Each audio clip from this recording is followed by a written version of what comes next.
Outside Doncast. Maravilha, meus manos, estamos de volta com o nosso Outside. Semana passada a gente não esteve aqui, mas a gente está de volta para mais um programa, não é mesmo, Sarami? É isso aí, voltamos. O último episódio foi interessante, digamos assim, né? Sim, bastante interessante, muitos comentários aí da galera. E hoje a gente vai ter também um assunto bem interessante, digamos assim. Qual vai ser o tema, Sarami? Nós vamos refutar heresias. Lembrando que talvez a gente refute heresias com outras heresias também, né? É nossa opinião bíblica aqui falando. É verdade, é verdade. Nem tudo que talvez a gente possa falar aqui você vai concordar, você vai discordar, achar outras informações dentro da Bíblia, mas a gente vai tentar trazer aqui o que a gente pensa a respeito do que a palavra nos diz. A gente vai falar de algumas heresias, né? Vai falar. Eu queria dizer que a primeira heresia aqui desse programa é essa camisa que tu tá usando aqui do meu lado. Que isso, jamais. Que heresia é essa? Maior campeão da Amazônia, não pode. Heresia aquele outro time lá do outro lado do Almirante Barroso. Enfim, nos encontramos na Série B. Nos encontramos na Série B. Vamos lá. Sarami, falando de heresia, vamos lá. Muita gente vem falando muita coisa aí na internet, pastores, mas a maioria pessoas aí que talvez não tenham determinado conhecimento da palavra de Deus e acaba falando coisas que não sabem. Recentemente, um vídeo que voltou a ser viralizado aí na internet é do Pedro Cardoso. Você lembra do Pedro Cardoso? Agostinho Carrara. Agostinho Carrara, esse mesmo da Grande Família. Esse vídeo aí é de 2021.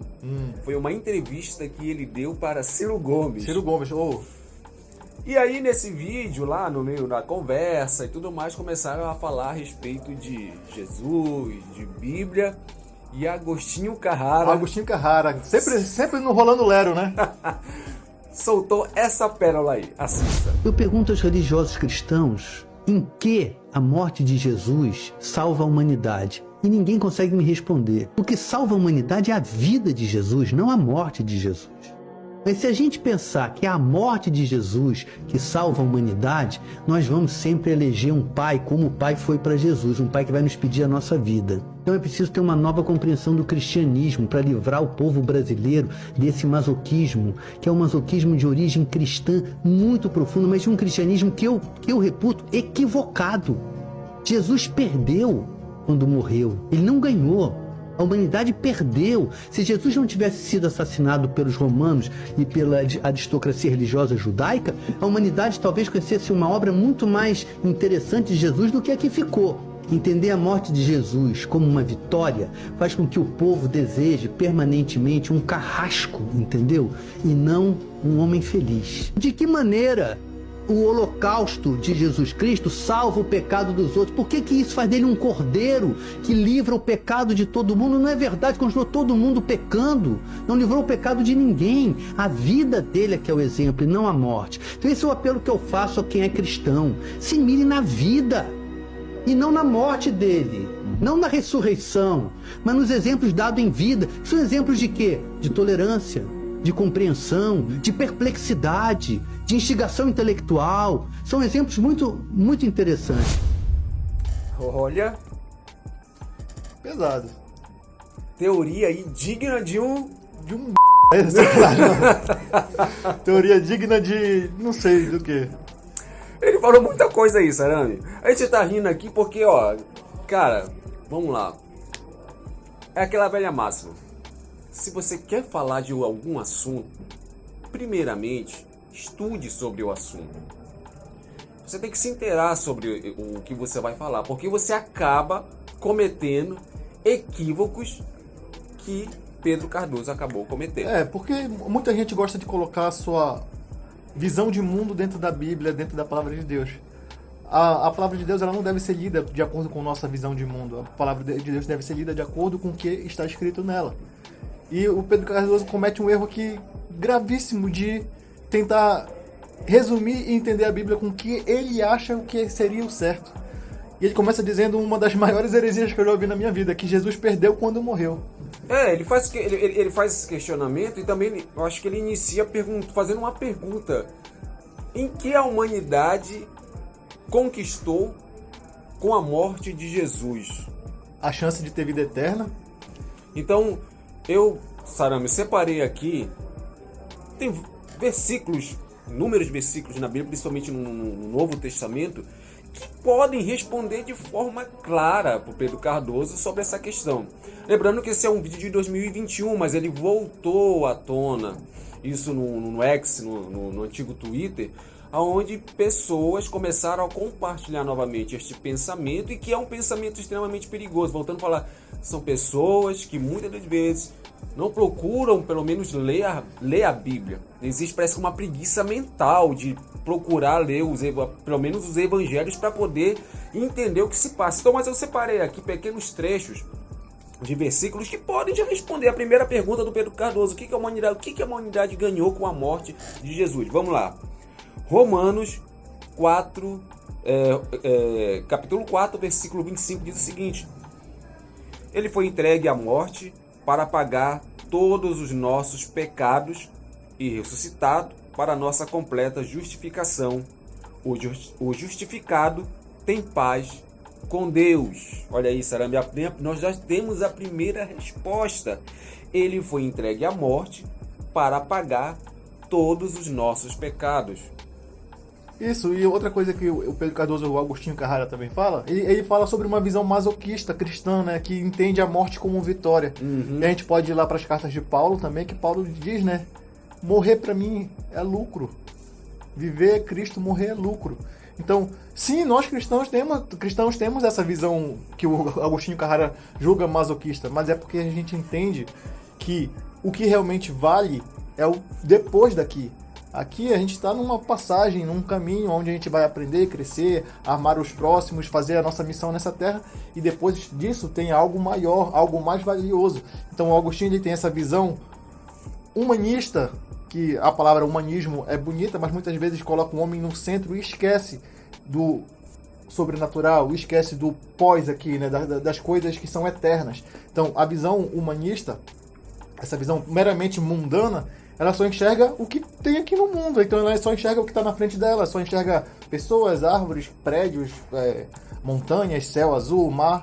Só que o mundo, como nós cristãos enxergamos, ele é muito mais do que apenas essa realidade que a gente enxerga. Então, sim, você pode chamar de masoquismo, mas a gente, como cristão, entende que a vida após essa vida que nós temos aqui é muito mais valiosa do que esta própria vida que o Agostinho Carrara julga ser tão valiosa. Pedro Cardoso chegou a afirmar também nesse vídeo aí que a gente deve olhar muito mais para a vida de Jesus do que para a morte dele, que a morte, a ressurreição dele, digamos assim, é algo que o cristão deveria esquecer. É algo totalmente também errado e que a gente refuta isso daí. Todo cristão, ele olha assim para a vida de Jesus, mas o marco, a morte de Cristo em si, ela transforma a humanidade para um outro patamar. A partir da morte de Jesus, todos nós passamos agora a ser justificados, porque nós estávamos mortos. Em Cristo Jesus, os nossos pecados foram justificados. É a resposta para o que ele está falando aí, né, Sarame? Exatamente. E eu quero saber quem é que a gente vai escutar agora, Agostinho Carrara ou Jesus Cristo, né? Porque o próprio Jesus Cristo, na última ceia, ele cria um ritual ali que se repete nas igrejas cristãs ao redor do mundo até hoje, que é a questão da gente beber o vinho como se fosse o sangue e comer o pão como se fosse o corpo dele, em memória dele, ou seja, em memória do sacrifício que ele ia fazer.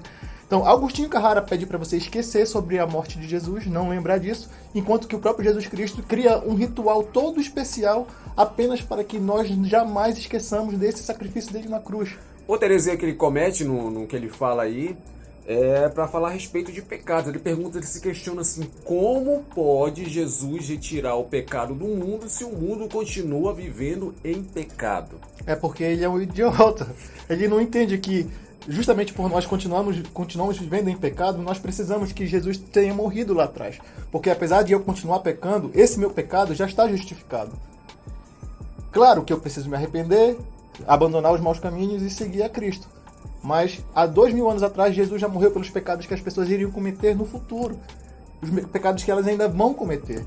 Então, ele não morreu para que as pessoas não pecassem. Ele morreu para que, apesar das pessoas pecarem, elas ainda assim tenham uma chance de conseguir se salvar através desse sacrifício. E só mais uma coisa antes da gente mudar de assunto, porque tem outras heresias pra gente comentar aqui. Agostinho Carrara, pelo amor de Deus, dá pra dar zoom nessa câmera aqui? Vem cá. Jesus morreu. Morreu sim, mas ele morreu porque ele se entregou. Só que tem uma coisa que tu esquece de falar nesse teu vídeo aí, pelo menos eu não vi ele falando sobre isso. Jesus ressuscitou no terceiro dia, meu amigo. Ele tá vivo.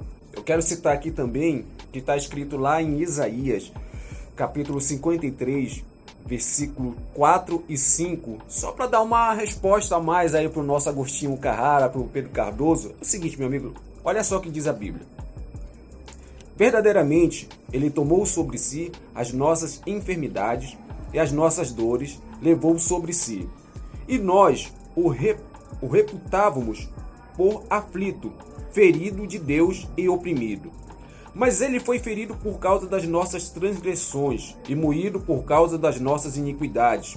O castigo que nos traz a paz estava sobre ele, e pelas suas pisaduras fomos sarados. Então, meu amigo Pedro Cardoso, Agostinho, olha, acho que tá na hora de você voltar a fazer aí a grande família, que eu acho que sai muito melhor para você. A Bíblia responde para você todas as suas questões. O grande problema volto a falar aqui, são pessoas que tentam interpretar a Bíblia de acordo com as suas próprias visões de mundo. Praticamente você abolir tudo que está escrito na Bíblia e passar a dar uma nova visão àquilo que você quer. Ah, não, eu acredito somente naquilo que eu quero acreditar. Não, eu estou refutando o que a Bíblia diz. Esse seu questionamento aí, ele automaticamente é respondido pela Bíblia. Então vamos parar um pouco para pensar antes de a gente estar cometendo e falando coisas que a gente não sabe. Se pelo menos você estudar, se aprofundar um pouquinho mais, você com certeza vai saber todas essas respostas para as suas questões. Não é isso, Saramba? Isso, próxima heresia. Cara, esse daqui, ó, tá escutando a música de fundo aí? Mano Brown. Mano Brown. Cara, cresci escutando Aqui Racionais estou mais um MCs. dia sobre o olhar sanguinário do vigia. Essa música aí, eu acho que eu tinha o quê, cara? Acho que eu tinha lá pros meus 12, 13 anos e tudo mais. Quando eu Isso aí, quando eu era ladrão, eu via muito. Mas Mano Brown resolveu falar também de Jesus, falar de Bíblia. Ele disse que ele agora é teólogo, tá estudando teologia, meu amigo. O que você acha disso, Arame? Amém, né? A gente tem que estudar, né? Mas bora ver o que ele falou. Olha aí o que ele disse. Quem é Jesus pra você? Jesus é um cara 1000 grau. Só que ninguém sabe como ele era. Ele era 1000 grau. Não tem relatos de Jesus perseguindo, criticando religião de um, religião de outro, criticando o LGBT. Sempre existiu isso na humanidade. Em que passagem Jesus falava mal disso? Que isso era pecado? Eu vejo aí no Brasil igrejas que condenam levianamente, demonizam religiões africanas, candomblé, demonizam abertamente, falam mentiras, calúnias, sem conhecimento. Se você estudar a Bíblia, você vai descobrir quem foi Davi. Procura saber quem foi Davi. Se ele era assim, gente fina, você está falando. Procura saber Moisés, o que ele fez para fazer o Yahvé ser o Deus de todos. Pergunta o que Moisés mandou fazer quando ele voltou dos 40 anos de exílio no deserto. Primeira atitude que ele teve. Ele mandou matar mais de 1000, porque estava cultuando o antigo Deus dos antepassados dos caras, que era o boi. A antiga religião de Israel era o boi. Era o Deus da fertilidade. Moisés, só que o boi era velho. O Deus de Israel chamava El. Ele era muito velho. E o povo de Israel perdia todas as guerras com esse Deus velho. Moisés que trazia um Deus novo. Com esse Deus velho cansado, nós não vai vencer. Vamos inventar um novo que aceita matar. Tanto você vai ver no Velho Testamento, não existia o diabo ainda. O diabo não existia. Quem fazia o bem, o mal era Deus. Sarame, ele começa aqui, eu anotei aqui algumas coisas do que ele disse. Logo que ele começa a falar, ele diz o seguinte: ninguém sabe como era Jesus, como Jesus era. Primeira coisa, a gente pode refutar isso na Bíblia, não pode? Tem até uma música. Majestoso, poderoso, puro e santo, vitorioso, vencedor, em tudo é triunfante. Curador, libertador, escudo e defesa. Mano Brown, meu amigo, leia os evangelhos, meu amigo. Tá aí, tá aí a partir de Mateus. Você vai conhecer a vida de Jesus. Quem foi Jesus quando criança? O seu ministério. Eu refuto, inclusive, Jesus como uma das personalidades históricas antigas, mais bem retratados em documentos, em textos antigos, entendeu? Porque a gente pode falar de alguns imperadores romanos, reis da antiguidade, que a gente sabe que existiram, através de pouca documentação. Eles são reais, são pessoas históricas, mas pouquíssimas documentações relatam sobre eles, entendeu? Jesus, entre essas figuras do mundo antigo, é uma das personalidades mais bem retratadas através de documentos, através de textos, entendeu? Então, o Mano Brown, estudando teologia, a essa altura do campeonato, vim dizer que a gente não tem como saber como era Jesus. Se ele estudou teologia, então a teologia dele tá meio errada aí. Em que Bíblia ele tá lendo? Qual a Bíblia que ele tá lendo? Primeiramente, meu amigo, a Bíblia praticamente toda, desde o Antigo Testamento, já fala sobre Cristo. Então você dizer que você não conhece, a gente não sabia quem era Jesus, isso daí, me desculpa, até uma criança de escola dominical de 8 anos refuta o que tu está falando. Uma criança de escola dominical consegue refutar, assim, é muito fácil. Outra coisa que ele fala também é que Jesus jamais criticou nenhuma religião. Esse era outro ponto que eu já ia tocar aqui. Jesus só chamou de corja de víboras. Entendeu? Que comem um camelo e arrotam uma mosca. Não, ao contrário, que come uma mosca e arrota um camelo. Então, sim, Jesus criticava as religiões, e principalmente a religião fundamentalista dos fariseus lá, do judaísmo. Então, não pense que Jesus não criticou nenhuma religião. Aonde ele encontrava o erro dentro de uma religião, ele criticava sim. Muito provavelmente, se Jesus voltasse hoje, ele ia olhar para dentro do cristianismo, ia perceber os erros do cristianismo e ia criticar o cristianismo. Justamente. Ele ia olhar para dentro da Umbanda, ele ia perceber os erros dentro da Umbanda e ia criticar a Umbanda. Ele ia criticar o espiritismo, aonde ele encontrasse o erro. Ele ia criticar o judaísmo, ele ia criticar o hinduísmo, o budismo. Ele ia criticar qualquer coisa onde ele conseguisse encontrar o erro. E na época que ele veio justamente para pregar o amor, mas quando ele volta agora na segunda vinda, como relata a Bíblia, ele vem como juiz. Então, se ele criticou na primeira vinda dele, ele vai criticar muito mais nessa segunda vinda. Não estou dizendo que ele vai condenar quem pratica religião A, B ou C. Ele não vai condenar. Mas aonde ele encontrar um erro dentro dessas religiões, ele vai sim criticar. Olha só, Sarami, quando você concordo com tudo que você falou, só faça aqui uma pequena observação aqui, falando sobre como o Mano Brown ele citou aí a questão que Jesus nunca mandou você condenar ninguém por questão de outra religião. Realmente, se você não encontra, ponto pro Mano Brown, você não encontra isso nos evangelhos. Mas temos aqui que falar a verdade, doa quem doer. Jesus disse lá em João 14, versículo 6. Respondeu Jesus: Eu sou o caminho, a verdade e a vida. Ninguém vem ao Pai a não ser por mim.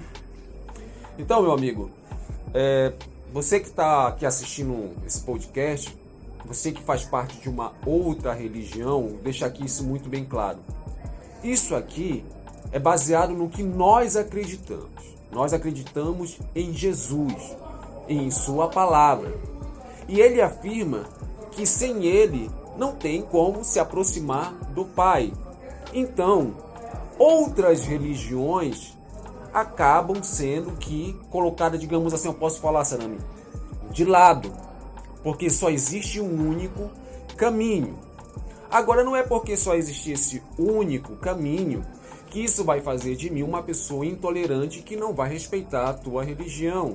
Mas se você vir me perguntar a respeito dessa situação, vou ter que falar, de fato, a verdade para você. Não é mesmo, Sarami? Como eu disse, Jesus, voltando hoje, ele iria sim olhar para cada uma das religiões, inclusive a cristã, e ia encontrar os erros nessas religiões e iria pontuar esses erros. E se você quisesse ser salvo, você teria que abandonar esses erros.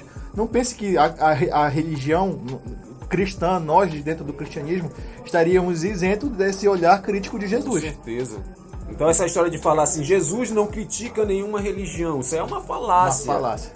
Cara, de toda essa coisa que o Mano Brown falou nesse vídeo aí, só tem uma coisa que eu concordei com ele, consegui concordar com O ele. que foi? Jesus é 1000 graus. Próxima heresia. Rapaz, essa próxima heresia aí é digna, eu considero digna de ótica. Olha, não é de hoje que a igreja Ibabe Batista de Águas Brancas se tornou no celeiro de heresia. Infelizmente, vocês podem até não discordar de mim, mas infelizmente o pastor Ed René, que muito contribuiu para o evangelho, vem se tornando um cara herético. Basta você dar uma busca aí no YouTube, no Google, que você vai encontrar várias heresias do pastor Ed René, que inclusive ele falou sobre a questão de atualizar a Bíblia. Esse vídeo que você vai assistir aí aconteceu em junho deste ano e foi numa espécie de conversa pastoral que a igreja Ibabe ela sempre promove. E nesse evento eles estavam falando sobre questão de cidadania e tudo mais. E aí um dos pastores vem e fala essa pérola. Assista aí. Salmos 37, versículo 25, diz assim a palavra do Senhor: já fui jovem, agora sou velho, mas nunca vi o justo desamparado, nem seus filhos mendigando o pão. O rei Davi afirmou que em toda a sua trajetória, jamais viu pessoas boas sem cuidado e amparo, e nem seus filhos sofrerem de insegurança alimentar. A aparente cegueira do ex-pastor de ovelhas nos serve como um lembrete de que posições de poder podem tornar determinados grupos sociais invisíveis aos olhos daqueles que estão no topo da pirâmide social. Se as crianças e os adolescentes de Jardim Gramacho tivessem a oportunidade de uma audiência com o rei Davi, eles diriam sobre forte influência do português de Lélia Gonzalez, 2 pontos, com todo respeito, paizão Davi. Mas se o Senhor sair do seu trono e fizer uma visita onde nós mora, você vai ver gente honesta e trabalhadeira, passando fome, fio. Se o Senhor descer do seu trono e fizer uma visita onde nós mora, você vai ver vários lugares sem acesso a água, saneamento básico e asfalto, fio. Se o Senhor descer do seu trono e colocar os pés onde pisamos, você vai ver casas feitas de portas e armários, chapas de madeiras, barracos sem banheiro. Resumo da ópera: a visão do rei Davi sobre as desigualdades sociais do seu povo não era errada, porém era incompleta. O privilégio de ser um rei influente, poderoso, tornou sua opinião sobre a pobreza a versão definitiva e única, o que chamamos de o perigo da história única. Sarame, olha aí, então um pastor, eles estão fazendo uma crítica, né? Na verdade, eles problematizaram os salmos, cara. Entendeu? Essa galera tem uma mania de pegar tudo e problematizar, entendeu? Pegar todas as coisas, a gente não pode mais assistir um desenho, um filme, nada em paz, porque tudo tem que ter uma narrativa social, uma narrativa que traga para o nosso dia a dia e tudo mais. Muitas vezes a gente só quer assistir um filme, só quer ver uma música, não precisa tudo isso. Mas o maior erro dele, que eu enxergo pelo menos, ele diz que Davi estava cego para os problemas sociais, né? Que se as crianças negras do bairro dele chegassem até Davi para falar... Anacronismo aí. É um anacronismo total, porque ele está querendo enxergar o passado com os olhos de hoje. Só que muito além do anacronismo, tem um erro mais grave na fala dele, porque ele não leva em consideração que Salmos é um texto poético. Então quando Davi fala que nunca viu um justo, nem a sua descendência mendigar um pão, não quer dizer na realidade que ele nunca tenha visto isso. Justamente, assim, a gente trouxe aí anteriormente relatos de pessoas que teoricamente não são conhecedoras da Bíblia, mas agora a gente trouxe relatos de um pastor que é conhecedor da Bíblia. Então a gente percebe que existe sim também no nosso meio uma certa distorção do Evangelho, ou então no caso da Bíblia. O que o Sarame falou, isso aí é muito importante, até porque eu fiz questão aqui, Sarame, de só pincelar no que realmente de fato quer falar os Salmos 37, versículo 25. A história por trás desse versículo começa com o rei Davi, que escreveu o Salmo 37 em sua velhice. Olha isso, ele estava já relatando já os últimos fins, relatando da sua vida e relatando tudo o que aconteceu com ele desde a sua mocidade, enfim. Davi havia passado por muitas lutas e provações em sua vida, mas sempre confiou em Deus e experimentou a sua fidelidade. Ele sabia que a vida dos justos não é isenta de dificuldades, mas que Deus sempre os protege e os sustenta. Então, a centralidade do texto bíblico de Salmos 37 e 25, ela relata isso daqui. Ela relata exatamente isso. Mas o grande problema é que ele está lendo um texto poético como se fosse um texto literal. Tipo, isso é aula 01 de qualquer curso de filosofia, de teologia. Tu não pode pegar um texto poético e ler como se fosse um texto literal. Então, existiam aqueles textos das navegações, de quando os maridos deixavam as mulheres e iam a se aventurar em novos mundos, né? E aí eles escreviam aquelas cartas dizendo que as aventuras e todas as coisas que ele estava passando, e o quanto ele amava aquela mulher. Quando ele olhava para as cachoeiras, ele lembrava dos cabelos da mulher e tudo mais. Isso é um texto poético. Então, quando o cara olhava para a cachoeira, ele lembrava do cabelo da mulher. Isso é literal? Não, isso é poesia. Mas é uma poesia que passa uma mensagem. Então, quando Davi, no final da sua vida, escreveu esse texto, ele estava querendo dizer isso, que apesar das dificuldades, Deus, no final, dá a vitória. Então, automaticamente, a crítica foi uma crítica muito dura em cima do rei Davi. Automaticamente não equivale essa crítica. Não, ele deu a entender que Davi Davi teve muitos erros, se arrependeu dos erros que ele cometeu. Sim. Mas em relação à crítica social. Colheu os frutos dos erros que ele cometeu, mas ele praticamente chamou Davi de um rei relapso, que tipo, fechava os olhos para as desigualdades e para as mazelas do mundo. E por causa de um texto poético.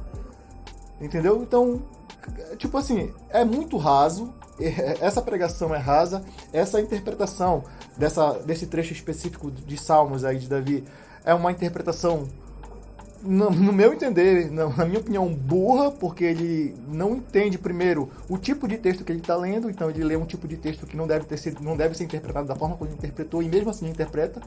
Então, das duas, uma, ou é burrice, ou é mau caratismo, porque às vezes o cara sabe que não é assim, mas para dar aquela lacrada ali, ele puxa. Eu senti uma lacrada aí. Então ele puxa, ele distorce o texto de propósito para conseguir encaixar aquele texto dentro da narrativa dele. Isso é o pior de tudo, né? Eu preferia ser burro do que fazer isso. É muito perigoso porque pessoas que acabam fazendo isso dentro da igreja, principalmente, acabam, na verdade, além de distorcer o evangelho, trazem justamente essa questão dessa narrativa de dizer o seguinte: olha, o pastor ali está querendo dizer assim que você, por mais que você é pobre, você não tem muitas condições, você está sendo subjugado pela igreja. Então eu acho isso muito perigoso.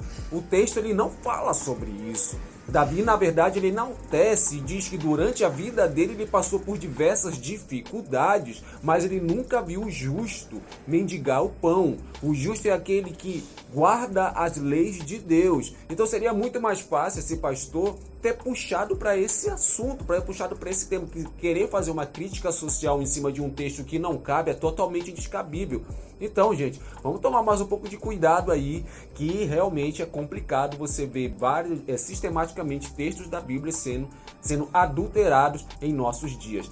Vamos para a próxima heresia. Vai. Cara, pô, meu amigo, eu fico às vezes me perguntando, sabe, Sarami, o que aconteceu com a Xuxa? Que show da Xuxa é esse? Que show da Xuxa é esse? Essa heresia da Xuxa ficou famosa, né, cara? Ficou, ela vem comentando também, assim como o Mano Brown, ou muitas heresias. Ela vem costumando agora querer falar de Bíblia, sabe?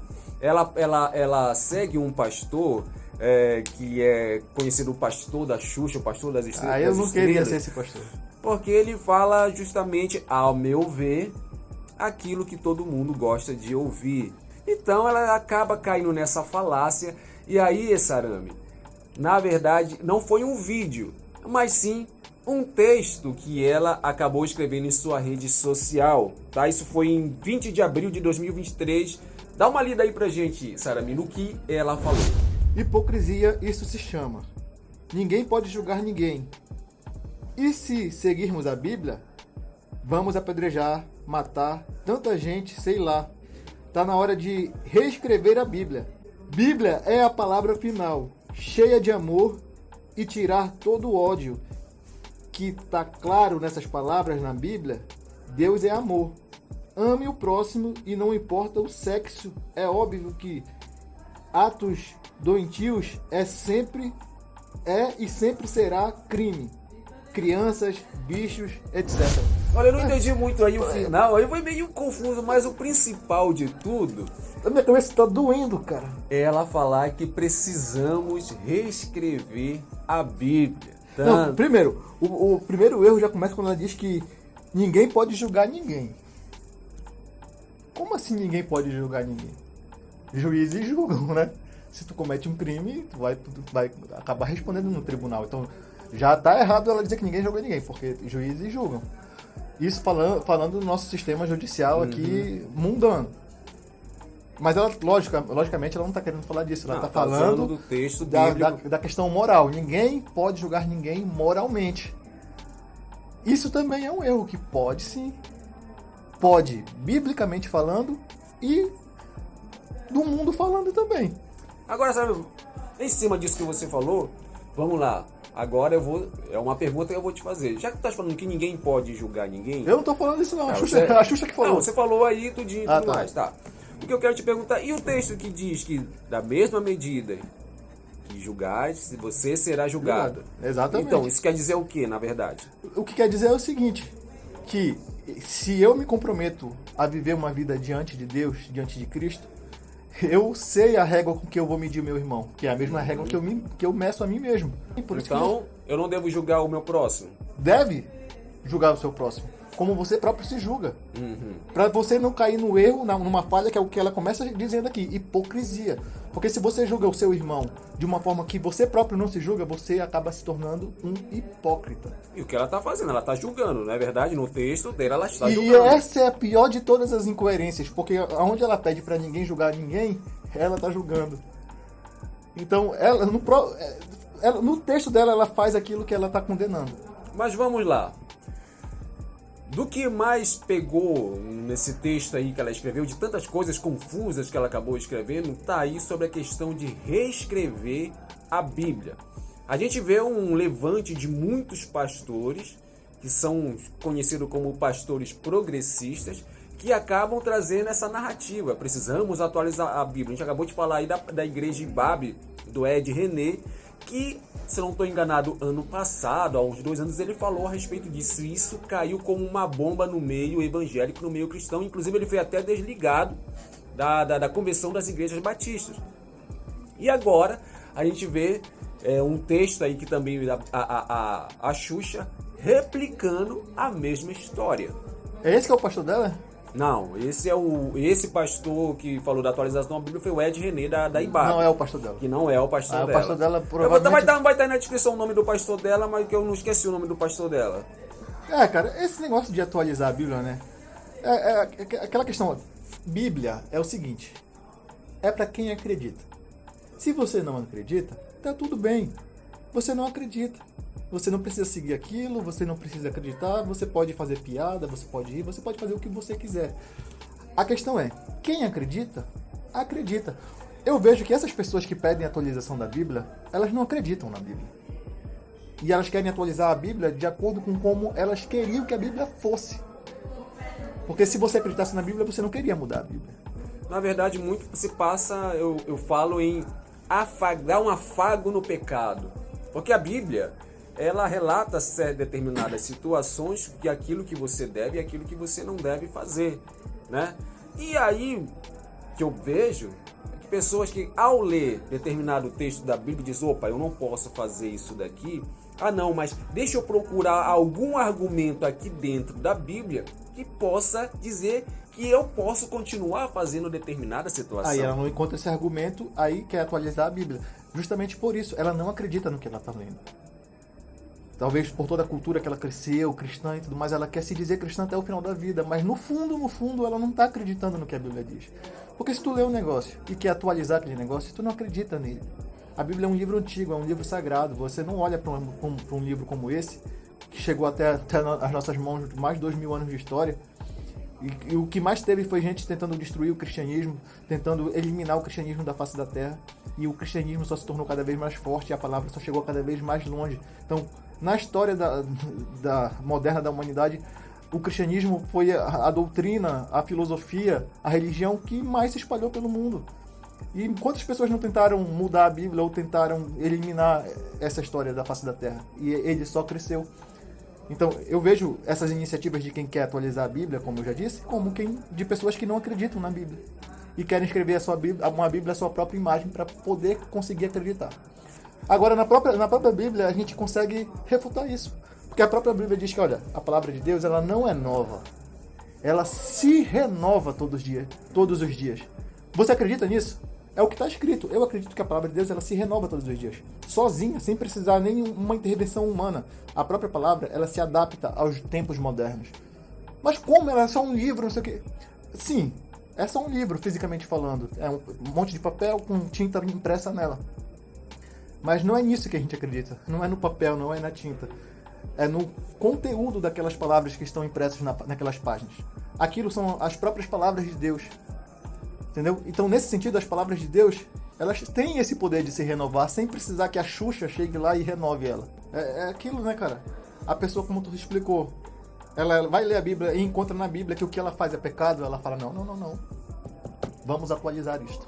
É o que vem acontecendo com muitas igrejas que desempenharam papéis muito importantes no meio cristão, no nosso país, e que infelizmente começaram a retroceder. Eu considero isso pura e simples como uma paixão, a sua própria paixão, que entra no seu coração, na mente e acaba subjugando a Bíblia. Pessoas que pensam assim, pastores que pensam assim, acabam gerando ovelhas doentes. E é o que vem talvez acontecendo com Xuxa, Mano Brown, não sei qual a fonte teológica que o Mano Brown vem bebendo, o Pedro Cardoso, lá Agostinho Carlos, e isso é muito perigoso. E Sarami, falando em algo perigoso, a próxima heresia que vai encerrar, meu irmão. Ai. Assista aí. Ter certeza disso. Porque tudo que nós fazemos com fé é abençoado. Se você não tem copo com água, o que você tem aí é vodka, o que você tem aí é pinga, você tem aí é cachaça. Coloque aí do lado, pode pôr, eu vou consagrar e o poder de Deus vai se manifestar na sua vida. Olha, o programa passado a gente falou sobre isso, né? Cristão pode consumir bebida alcoólica, é quase como se fosse isso, cara. Me desculpa aqui falar, amigos aí da igreja. Vocês sabem, já viram aí o vídeo de qual a igreja se fala. Esse sincretismo nesse meio neopentecostal, cara, ele é um absurdo. Não são todas, mas em sua maioria, nossa, que coisa. Cara, isso é uma opinião minha, tá? Mas com base no que eu entendo da Bíblia. Essa questão de usar utensílios bentos, né? Onde o padre ou o pastor vai lá, ora em cima, e a partir do momento que ele ora em cima, aquele utensílio ganha magicamente propriedades que tu leva até o doente é curado, que tu... Olha só, pra tentar ser bem claro aqui. Por que eu vou levar um lenço ungido por um suor de um pastor até um doente, se eu consigo me conectar diretamente com Deus, Jesus, e orar para aquele doente ser curado? É não crer mais que Cristo é suficiente. Não crer mais que Cristo é suficiente, porque tu começa a criar utensílios para te ajudar na bênção, para te ajudar na cura.